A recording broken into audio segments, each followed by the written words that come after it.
Kita akan lihat firman Tuhan pada sore hari ini di dalam kitab Perjanjian Lama 1 Samuel pasal 30 ayat 1 sampai 8. 1 Samuel pasal 30 ayat 1 sampai dengan ayatnya yang ke-8 dengan tema khotbah kita tangguh di dalam Tuhan. Menjadi Kristen yang tangguh, Kristen yang kuat di dalam Tuhan.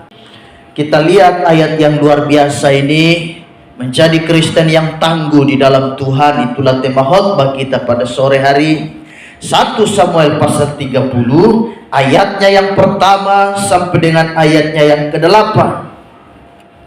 Perhatikan dalam Alkitab saudara, Siklag terbakar, pembalasan Daud kepada orang Amalek. Ketika Daud serta orang-orangnya sampai ke Siklag pada hari yang ketiga, orang Amalek telah menyerbu tanah Negeb dan Siklag. Siklag telah dikalahkan oleh mereka dan dibakar habis. Perempuan-perempuan dan semua orang yang ada di sana, tua dan muda, telah ditawan mereka. Dengan tidak membunuh seorang pun, mereka menggiring sekaliannya, kemudian meneruskan perjalanannya. Ketika Daud dan orang-orangnya sampai ke kota itu, tampaklah kota itu terbakar habis, dan istri mereka serta anak mereka yang laki-laki dan yang perempuan telah ditawan. Lalu menangislah Daud dan rakyat yang bersama-sama dengan dia itu dengan nyaring, sampai mereka tidak kuat lagi menangis. Juga kedua istri Daud ditawan, yakni Ahinoam perempuan Yisrael dan Abigail bekas istri Nabal orang Karmel itu. Dan Daud sangat terjepit karena rakyat mengatakan hendak melempari dia dengan batu. Seluruh rakyat itu telah pedih hati masing-masing karena anaknya laki-laki dan perempuan. Tetapi Daud menguatkan kepercayaannya kepada Tuhan Allahnya. Lalu Daud memberi perintah kepada Imam Abiatar bin Ahimelek, bawalah efod itu kepadaku. Maka Abiatar membawa efod itu kepada Daud. Kemudian bertanyalah Daud kepada Tuhan, katanya, haruskah aku mengejar gerombolan itu? Akan dapatkah mereka kususul? Dan ia berfirman kepadanya, kejarlah, sebab sesungguhnya engkau akan dapat menyusul mereka dan melepaskan para tawanan. Puji Tuhan, pembacaan firman Allah sampai di sana.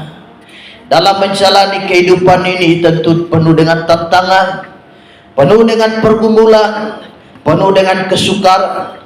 Jadi saya dan saudara dibutuhkan keteguhan hati, dibutuhkan ketangguhan dan kekuatan kita di dalam mengiring, di dalam kita berdiri dalam melayani Tuhan. Sebab tanpa kekuatan, tanpa ketangguhan, percuma. Semua hal yang saya dan upaya yang saya dan saudara sudah kerjakan, semua menjadi sia-sia kalau kita cepat gampang down, kalau kita cepat gampang kecewa. Karenanya pelayanan itu perlu orang-orang yang kuat dalam melayani pekerjaan Tuhan. Orang-orang militan, orang-orang yang benar-benar tahan banting, orang-orang yang sudah teruji. Karena kekristenan itu bukan bicara soal tentang saya dan saudara bagaimana melayani Tuhan saja, melainkan kekristenan itu adalah bagaimana pengalaman hidup kita bersama dengan Tuhan. Kekristenan itu bukan hanya bicara saya dan saudara mengiring kepada Tuhan, bukan hanya sekedar agama. Karenanya kekristenan itu dia berbeda dengan agama yang pada umumnya, berbeda dengan agama-agama yang lain. Jika agama lain yang hanya berisi tentang dogma, pengajaran, tetapi kekristenan itu adalah pengalaman hidup. Saya dan saudara mengalami Tuhan secara pribadi. Itu yang membedakan kekristenan dengan agama yang lain. Kita mengalami Tuhan secara pribadi. Seperti kata Ayub, dulu aku mendengar tentang Tuhan dari kata orang, tapi sekarang mataku sendiri memandang Dia. Ayub dipulihkan dari segala keadaannya yang buruk itu. Saya rasa tidak ada manusia yang paling menderita seperti Ayub ini. Bagaimana ketika dia melihat penyakit mendera hidupnya. Anak-anaknya 10 habis. Hartanya habis dicuri orang, ladangnya terbakar. Penyakit menggerogoti tubuhnya dari kepala sampai kaki, habis. Tetapi kekuatan dan keteguhan hati daripada seorang Ayub, firman Allah berkata Ayub diberkati Tuhan 2 kali lipat dari sebelumnya. Kenapa? Karena dia bertahan, dia teguh, dia tangguh di dalam Tuhan.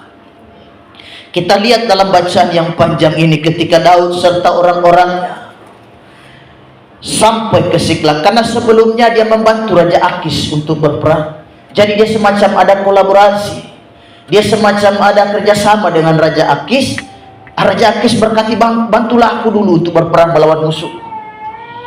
Jadi kita lihat setelah dia pulang dari medan peperangan, karena dia menang, Raja Akis kerjasama dengan Raja Daud, dan Daud menang, mengalami kemenangan.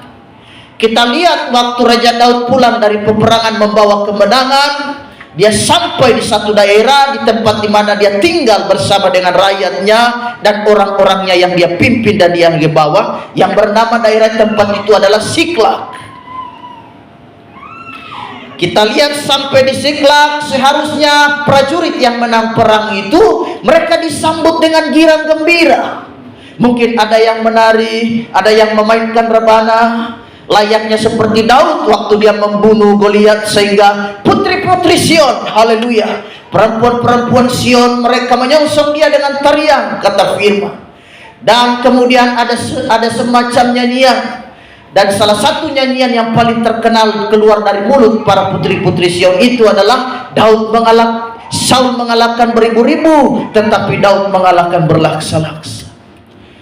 Harusnya tarian itu juga, tarian sukacita itu juga mewarnai, dan bisa itu dipakai juga untuk menyambut bagaimana Daud dan pasukannya yang menang perang. Ternyata waktu mereka pulang ke Siklag, bukan tarian yang menyongsong mereka, malah apa? Tangisan. Pulang menang perang, membawa kemenangan, bukan disambut dengan riang gembira, bukan disambut dengan tari-tarian, bukan disambut dengan sukacita, malah disambut dengan tangisan dan air mata. Wah, menjadi heran juga dong, apa yang terjadi kegerangan ini? Kenapa kami tidak disambut dengan sukacita? Melainkan air mereka meraung-raung, mereka menangis begitu luar biasa. Dengan pedih hati rakyat itu. Inilah keadaan hidup kita. Kadang apa yang kita harapkan tidak sesuai dengan kenyataannya. Kita mengharapkan yang B, yang terjadi adalah A. Kita mengharapkan yang C, yang terjadi adalah D. Kita mengharapkan yang seperti ini, tetapi yang terjadi justru sebaliknya. Karena tidak selalu langit itu dia cerah. Terkadang memang ada mendung juga. Terkadang memang harus ada hujan yang mewarnai langkah hidup kita, sehingga kita harus mengeluh di tengah jalan sembari bawa motor, dan kita berkata, ah Tuhan, bukankah aku mau pergi ke gereja, kok hujan? Ah Tuhan, saya mau pergi ke jalan baru karena aku mau melayani. Aku sudah berdandan rapi, tetapi kok hujan? Akhirnya kita semacam kesal sedikit. Kita mengeluh. Tetapi justru saudara-saudara kita, kawan-kawan kita seiman yang ada di jalan baru, mereka sebaliknya. Mereka berkata, ah puji Tuhan, kami ada air hari ini. Seperti banjir yang kemarin. Saya bilang sama Eca, kau tidur saja di kilometer 10. Karena kita sudah bolak-balik semua sudut, semua lini kehidupan. Wah, tertutup banjir, tidak ada jalan keluar. Kemarin banjir hebat. Karena tidak selalu langit itu cerah, tidak selalu perjalanan langkah kita itu berjalan dengan mulus. Langkah perjalanan kita itu tidak selalu dihampar dengan karpet merah dan samping kiri kanan diwarnai dengan bunga-bunga. Ada bunga melati, bunga mawar dan lain-lain sebagainya menghiasi langkah kita. sehingga kita jalan juga seperti pengantin, langkahnya juga diatur. Kenapa? Karena perjalanannya bagus sekali. Tetapi perjalanan itu terkadang harus melewati onak dan duri, di mana kita harus berteriak dan angkat kaki. Aduh, sakit luar biasa, kaki ini tertusuk duri. Itulah perjalanan hidup. Tidak semulus yang kita harapkan, kakak. Terkadang juga ada pergumulan yang harus kita lewati. Tidak selamanya pesawat itu dia harus landing dan dia mendarat dengan aman dan mulus. Kadang juga semacam dia terjadi trouble, ada masalah. Tetapi di balik mendungnya langit, percayalah, selalu ada pelangi yang menghiasinya. Pokoknya kalau selesai hujan, lihat saja, pasti ada pelangi yang mewarnai. Itu penghiburan.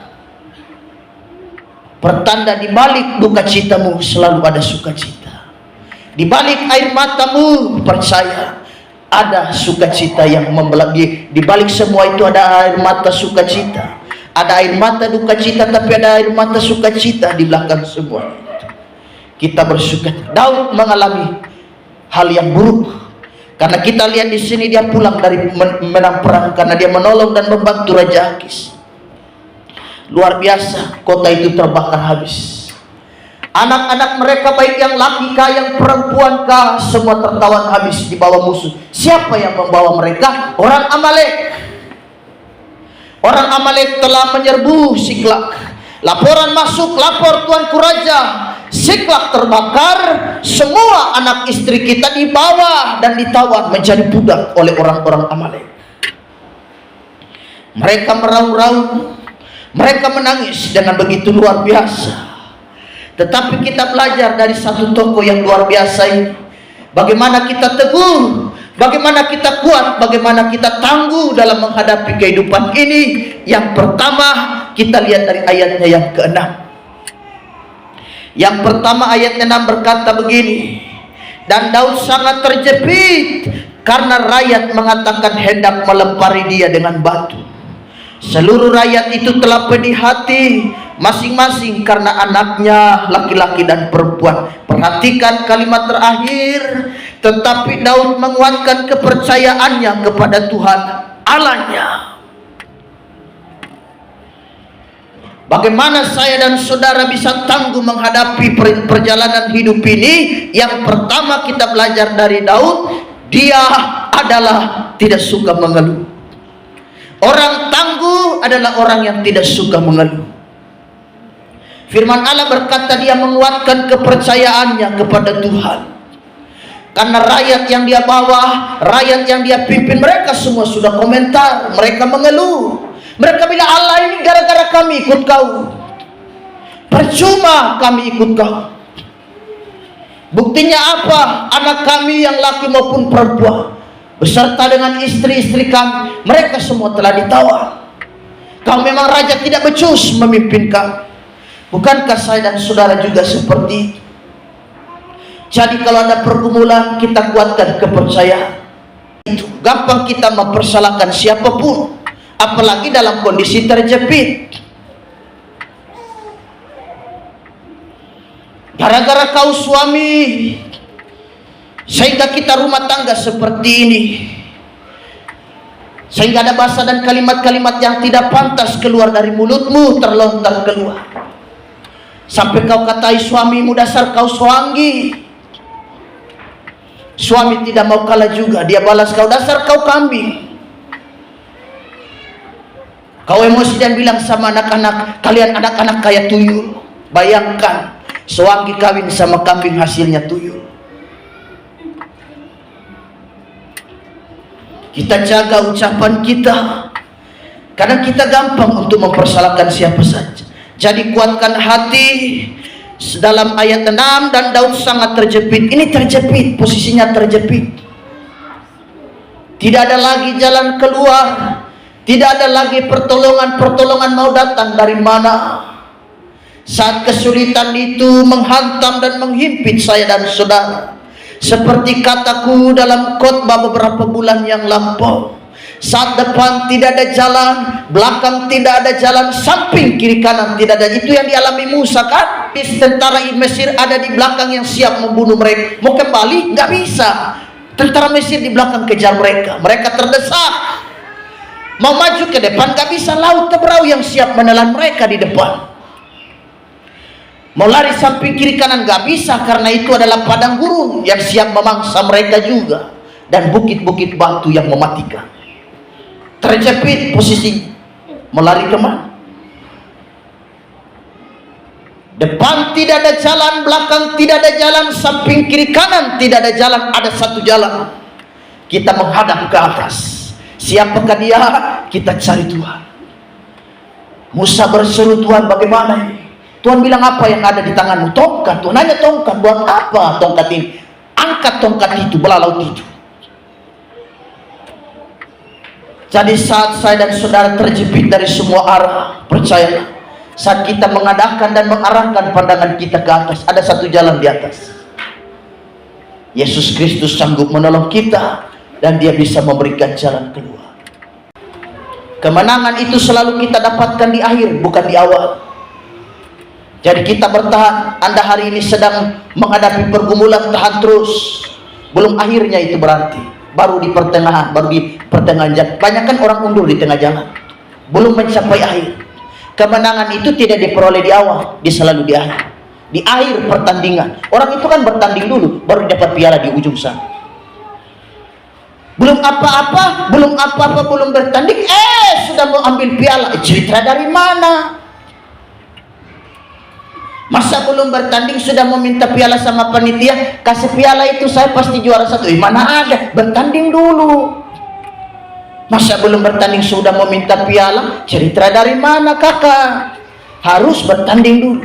Jadi kemenangan itu selalu dia berada di akhir. Pertandingan tidak selalu di awal. Jadi ujian dulu, baru dapat pujian. Kalau kita melewati ujian, kita dapat pujian di akhir sana. Jadi saya dan saudara tahan terus. Ada pergumulan, persoalan, kita belajar menetapkan hati kita. Jadi yang pertama, Daud tidak mengeluh. Saya dan saudara jangan mengeluh. Kita melayani Tuhan, kita tetap bersyukur, kata Paulus, berpada dengan apa yang ada. Yang kedua, kita lihat pada ayatnya yang ke-8. Ayatnya yang ke-8, firman Allah berkata begini. 1 Samuel 30 ayatnya yang ke-8. Kemudian bertanyalah Daud kepada Tuhan, katanya, haruskah aku mengejar gerombolan itu? Akan dapatkah mereka kususul? Dan ia berfirman kepadanya, kejarlah, sebab sesungguhnya engkau akan dapat menyusul mereka dan melepaskan para tawan. Hebatnya Daud dalam keadaan terjepit tidak mengeluh. Tidak salahkan siapa-siapa, tidak salahkan siapapun. Dia teguhkan hatinya, dia teguhkan kepercayaannya kepada Tuhan. Dan yang kedua, Daud bertanya kepada Tuhan. Jadi kalau ada masalah, belajar bertanya pada Tuhan. Dia tidak gegabah, dia tidak serampangan, tetapi dia belajar bertanya kepada Tuhan dengan berkata, dapatkah kususul gerombolan itu? Dapatkah kami bisa mengejar mereka? Tuhan bilang bisa. Kau ambil tindakan dan kejar mereka. Dia tidak gegabah mengambil sebuah tindakan. Terkadang tindakan yang gegabah itu hasilnya memang tidak maksimal. Jadi saya dan saudara belajar bertanya Tuhan. Dalam 2 Samuel pasal 5 ayat 22 sampai 23 juga Daud juga. Kita lihat ketika orang Filistin maju sekali lagi dan memencar di lembah Refaim, maka bertanyalah Daud kepada Tuhan, dan ia menjawab, janganlah maju, tetapi buatlah gerakan melingkar sampai ke belakang mereka, sehingga engkau dapat menyerang mereka dari jurusan pun Kartau. Daud selalu berkemenangan. Rahasia kemenangan Daud dalam dunia perang karena dia belajar cari Tuhan. Keahlian ada, dia jago perang, dia jago gunakan tombak, jago gunakan tameng, jago menggunakan apapun. Alat-alat perang semua dia kuasai, namanya juga raja. Tapi dia tidak andalkan kemampuannya, dia tidak andalkan keahlian, Dia selalu bertanya Tuhan.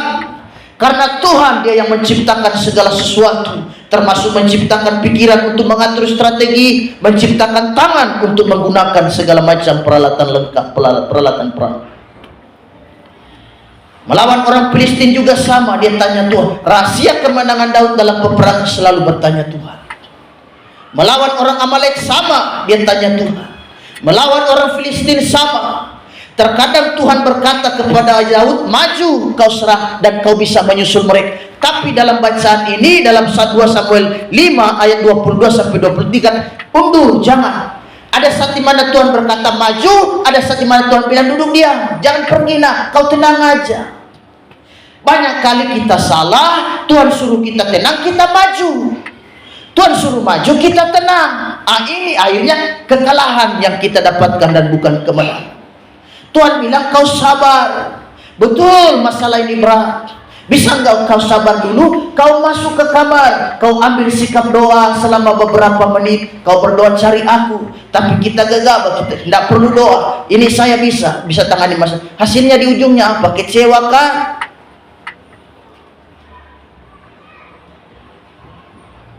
Jadi tidak selalu Tuhan berkata maju. Ada saat dimana Tuhan berkata tinggal.